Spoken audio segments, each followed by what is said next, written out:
Bonjour Marine et bonjour Marion. Merci d'être au micro de la Radio des Ours. Bonjour et merci à vous de nous recevoir dans votre émission, ça fait plaisir. Ouais, c'est trop cool. Alors, vous gérez la buvette de la cascade de Bérard. Donc, pour préciser pour nos auditeurs et auditrices, même si je crois que la cascade, on ne la présente plus, parce que même les touristes arrivent à vous rejoindre. Donc, c'est situé au-dessus de la Poya.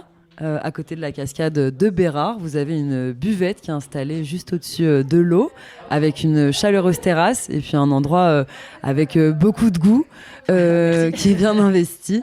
Est-ce que vous pouvez déjà nous dire comment s'est passée la saison ? Eh ben, écoute, une saison vraiment intense encore, hein, bien remplie, beaucoup de passages, beaucoup de gens divers et variés qui viennent de tous horizons. On a beaucoup d'étrangers cette année. C'est vrai qu'on était habitués à post-Covid à avoir beaucoup de Français, mais bon, ça fait plaisir. Les touristes étrangers sont définitivement de retour, donc ça fait plaisir. Est-ce que vous pouvez nous parler aussi de la programmation ? Qu'est-ce que vous avez programmé au cours de l'été ? Je crois qu'il y a eu une soirée, par exemple, durant la Nuit des Ours, où j'ai eu l'occasion de venir partager la proposition de Perrine. Ouais, que vous avez c'était menée super. Ouais, c'était un peu différent des années précédentes où on était plutôt branché sur de la musique. Et cette année, on a accès avec l'équipe de la Nuit des Ours sur ce qu'on fait de mieux, je crois, c'est la nourriture. Et travailler avec Perrine, c'était vraiment incroyable. C'était une super expérience. Je pense que honnêtement pour elle aussi, puisque pour le coup, elle s'est retrouvée pour une des premières fois à bosser en cuisine vraiment toute la journée. Et ouais, on s'est vachement bien retrouvés là-dessus. Les gens ont vraiment beaucoup apprécié. Et puis c'était sympa ce truc que ça dure toute la journée, tu sais, d'aller de la cueillette du matin jusqu'à manger ce qu'on a accueilli le matin sur la proposition de apéro de Perrine. Donc c'était vraiment chouette, on a eu des super retours, on est très contents. On peut repréciser pour nos auditeurs et auditrices, oui, donc on parle de Perrine Bétain, qui ouais. est designer culinaire et qui a un travail plutôt basé à Chamonix, qui propose en fait des moments en montagne, au bord des glaciers. Elle a aussi proposé durant Artocène, festival d'art contemporain, également un travail où elle s'inspire du lieu pour créer des recettes, enfin plutôt penser à le design, c'est ça, son design. Elle est designer culinaire, du coup elle travaille étroitement avec les chefs pour concevoir quelque chose qui est c'est une bouchée conceptualisée. Voilà, là pour le coup c'était vraiment c'est un vrai mélange entre art et nourriture, quoi. C'est vraiment le lien entre les deux, et ça marchait vachement bien avec la Nuit des Ours, quoi. C'est vraiment le thème où ça se regroupe en ça. C'était magnifique, quoi. Cette idée de l'environnement qui intervient aussi pour faire comprendre des idées, qui en fait utiliser la nourriture aussi comme un apprentissage, comme une reconnexion, et comme une reconnaissance de ce qui se passe à l'heure actuelle. Enfin, c'est de l'actualité, de l'art et de la nourriture, un combo des trois. Tout ce qui nous convient, je crois. De toute façon, par la nourriture, justement, c'est un bon biais pour faire passer les idées. Et justement, vous avez aussi présenté, il y a eu des concerts également durant l'été. Oui, tout à fait. On a eu la chance de pouvoir accueillir un concert dans le cadre du Cosmo Jazz Off. Le quartet Léo Geller, c'était super. On a pris l'option de le faire plutôt en journée parce que ça nous permettait aussi d'avoir les personnes descendantes de Lauria. Et en vrai, ça a été un super succès. On était vraiment contents. Après, c'est vrai qu'on est toujours un peu limité par la taille, la place qu'on a à la fois sur la terrasse et puis environnant. Mais en fait, les gens, quand ils ont envie d'écouter de la musique, ils se mettent sur la passerelle, ils se mettent en face. T'as une acoustique qui est différente, du coup, et je crois que pareil, les gens étaient très contents. J'ai eu des retours de Ruben, avec qui on s'est organisé, qui travaille pour le festival Cosmo, et il était super content. On a eu des bons retours aussi, donc bilan plutôt positif, ouais. Et pour parler de cette buvette de Bérard, du coup, vous faites aussi de la nourriture, on le disait oui. tout le temps. Vous pouvez nous en parler un peu de ces tartes, notamment, qui sont incroyables, que j'ai eu l'occasion de goûter. Et vraiment, je m'en rappelle encore. Eh ben, ouais, c'est un peu... je crois que Marion, toi, tu viens de... À la base, Marine fait du salé et moi je suis au sucré. Marine est une grande chef, même si elle veut pas se l'avouer. Et puis moi je viens du milieu de la pâtisserie, donc on s'était répartis dès le départ, c'était comme ça. Cette année je suis un peu moins là et elle sait très bien se débrouiller en sucré maintenant, donc il n'y a pas du tout de problème. Elle nous fait des tartes, des gâteaux, elle nous fait du salé, elle nous fait, en fait elle nous gave au bon sens du terme. Et c'est très bien. Et pour donner peut-être de l'eau à la bouche à nos auditeurs, auditrices, peut-être vous pouvez donner quelques exemples de ce qu'on peut retrouver à la cascade de Bérard. Yes, et ben écoute, je crois que cette année définitivement notre best-seller salé, ça reste le croque Bérard, hein, qui est ça a un croque revisité avec une omelette soufflée, du bacon, un beurre aux herbes qu'on fait maison, le pain de mie de l'Alpin et c'est servi toujours avec une petite salade d'accompagnement qu'on soigne pour ne pas la citer, ma vinaigrette avec pas moins de 12 éléments différents dedans. Et non mais c'est des petits riens mais qui font quand même la diff et ça les gens ils apprécient et c'est agréable. Et en sucré, l'indétrônable tartelette myrtille et framboise, on a vraiment des gâteaux. Marion est arrivée avec une batterie de recettes qui marche bien. Je confirme, ça fait vraiment la différence. et on parlait des événements que vous avez eus cet été. Il y a aussi une nouveauté, c'est cette Via Ferrata qui passe juste en dessous de la buvette. Est-ce que ça ramène du monde, on va dire? Est-ce que vous voyez qu'elle est beaucoup empruntée, cette Via Ferrata? Incroyable. Et c'est du matin très tôt jusqu'au soir très tard. Je crois que là, les gens sont très contents de pouvoir se mettre à la fraîche aussi. Honnêtement, c'est un réel succès. C'est court. Apparemment, elle est assez courte. J'ai même pas eu encore l'occasion de la tester, mais les gens sont unanimes. Elle est super. L'endroit est incroyable. L'environnement, en fait. Je crois que c'est le fait que tu sois vraiment les fesses dans la cascade, quoi, quasi. Hein. Il y a un bon gaz, mais du coup, c'est des super sensations et les retours sont vraiment très très bons. Donc et n'hésitez pas à aller la tester parce que petit bol d'air frais. Avec un petit pas bémol, mais il faut faire attention avec les enfants. Il faut il faut faire un minimum 1m40 parce que sinon c'est un peu plus compliqué. Ouais, exactement, ouais. Voilà. Également, si vous êtes là aujourd'hui, c'est parce qu'il y a quelque chose d'assez important. Enfin, cet été a un goût, en tout cas, assez différent pour vous deux. Ouais, clairement. Et j'imagine pour tous les gens qui aiment s'y rendre, parce qu'en vrai, c'est un lieu qui a quand même un esprit, au-delà d'être à côté d'une cascade, même quand on rentre à l'intérieur, il y a un esprit très familial directement, aussi de par le choix du mobilier. Enfin, il y a quelque chose où on se sent directement assez bien dans un lieu singulier. Je crois qu'à partir du moment où on a posé nos valises avec Marion, très vite, c'est comme quand tu investis une chambre, tu mets tes photos, il faut très vite se sentir chez soi et se réapproprier le lieu. Et nous, c'était un peu notre volonté. Quand on est arrivé, on s'est dit, il faut qu'on mette notre patte parce que historiquement, les gens qui ont tenu cette buvette ont tous mis leur âme et leur caractère dedans.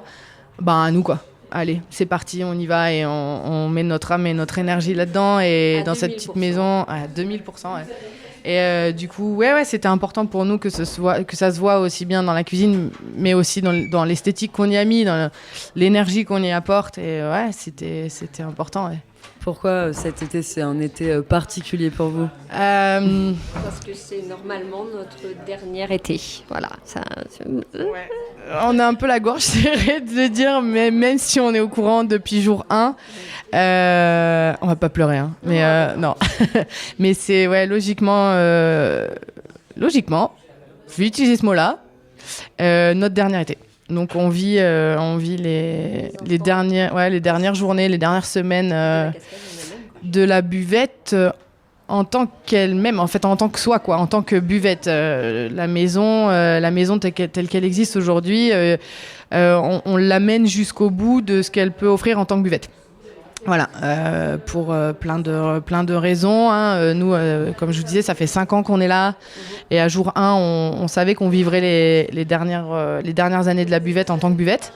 Donc, n'ayez pas peur, la buvette ne sera pas détruite. La maison restera là, du moins tant qu'elle ne se prend pas un rocher sur la tronche. Hein. Parce que c'est un peu de là que vient toute la problématique du changement de buvette et de pourquoi ça s'arrête. C'est que c'est vrai qu'à Valorcine et typiquement dans le Vallon de Bérard, on est quand même dans un endroit un peu atypique où il suffit de lever la tête et de regarder au-dessus de soi, c'est que des blocs de roches énormes. Et on sait qu'on est aussi sur un endroit qui, sismiquement parlant, En mouvement. est en mouvement. Et il y a 10 ans de ça, ça a bougé une première fois et une partie de la terrasse a beaucoup bougé, ce qui fait que, comme vous savez tous, elle est condamnée depuis déjà des années.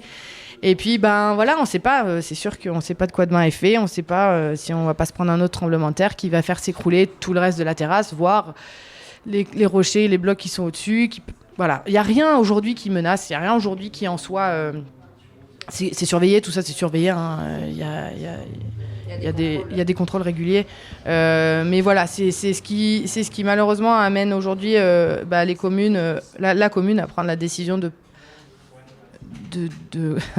construire une autre buvette dans un endroit un peu plus safe, à savoir de l'autre côté de la rive, à peine au-dessus de l'aire de retournement des voitures qui a été récemment, qui a quoi, 2 ans. Voilà, donc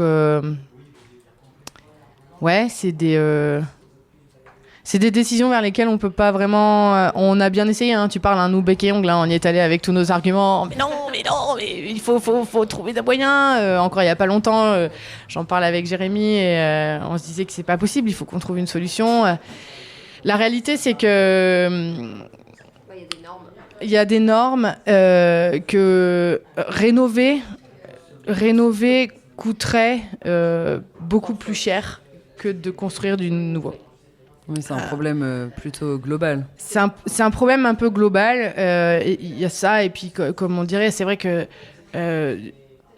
on a beau être en 2023 avec probablement des entreprises qui sont capables de faire des trucs extraordinaires, entre ce que ça coûte et ce que les gens sont prêts à s'engager pour dire ouais c'est bon, ça bougera jamais.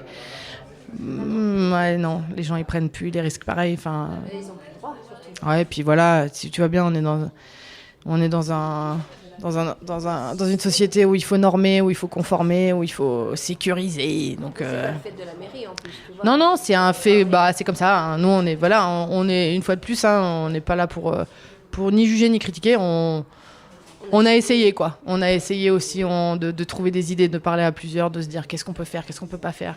C'est assez parlant aussi. Là, c'est à l'échelle d'un travail et d'un lieu qui est un lieu quand même de plaisir, quoi. C'est pas, mais à la fois, ça reste vital parce que c'est quand même votre métier. Donc c'est ça. Puis ça fait vivre les communes. Hein. Peu important, mais c'est assez parlant des années futures aussi, des risques environnementaux qui se présentent. Et on parle de 10 ans, 20 ans, mais finalement déjà là, il y a des changements. Ouais, clairement. Et des gens doivent se déplacer. Ouais. Donc là, c'est à l'échelle, d'un lieu où on se retrouve et tout petit. Ouais. Mais concentré de ce qui va arriver.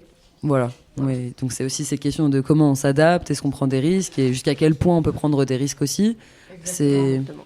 Et du coup, dans cette prochaine buvette, est-ce que vous voulez y prendre place ou pas? C'est très dur. Franchement, non. Enfin, pour être tout à fait honnête, non. Non. Mais en fait, le projet n'est pas encore concrètement décidé. Disons qu'il y a les grandes lignes, c'est pour ça que ça prend du retard et c'est pour ça que nous aussi on est un peu perdus dans le temps de savoir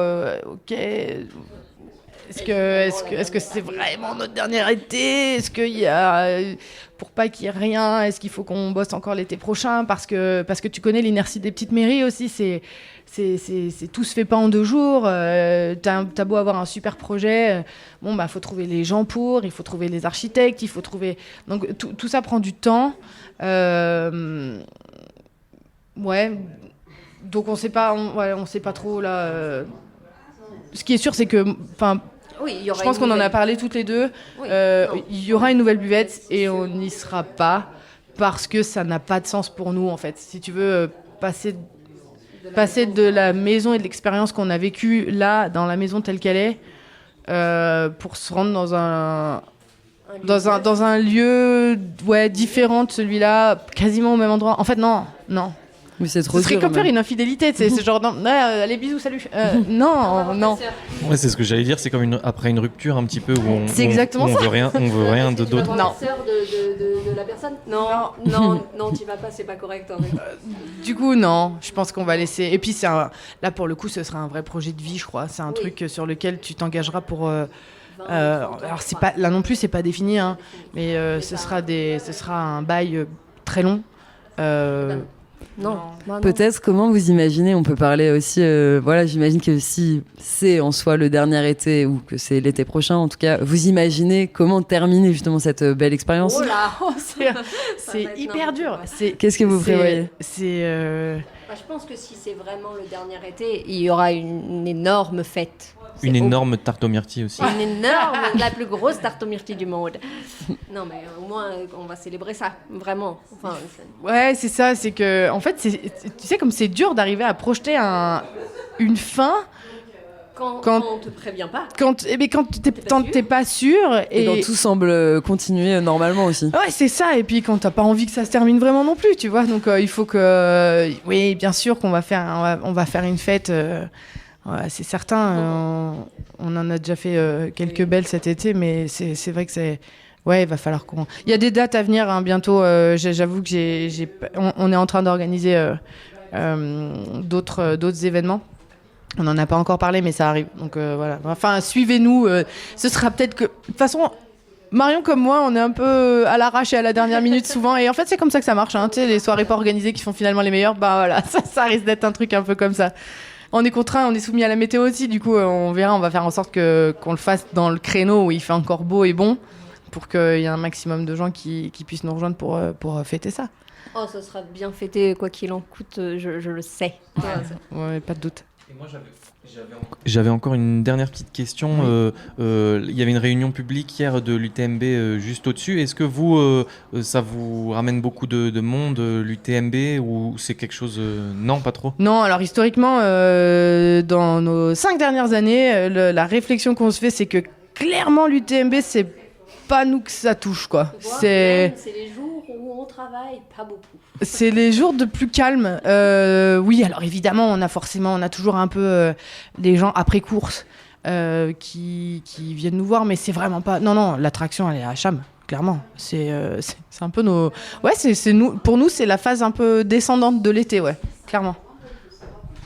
Bah, merci beaucoup à toutes les deux d'être venues sur le plateau de la Radio des Ours pour nous parler de la buvette de la cascade de Bérard, qui est facilement accessible, on le rappelle. Si vous venez en train, vous pouvez vous arrêter au Buet. Si vous venez en voiture, il y a un parking au Buet. Vous vouliez encore ajouter... Ouais, juste en ce moment, en semaine, pensez bien que c'est très bien qu'on puisse faire ça à la radio. Il y a de la coupe de bois sur le sentier 4x4. Donc pensez bien à vous garer à la gare du Buet et monter par le sentier pédestre, pas par le sentier 4x4.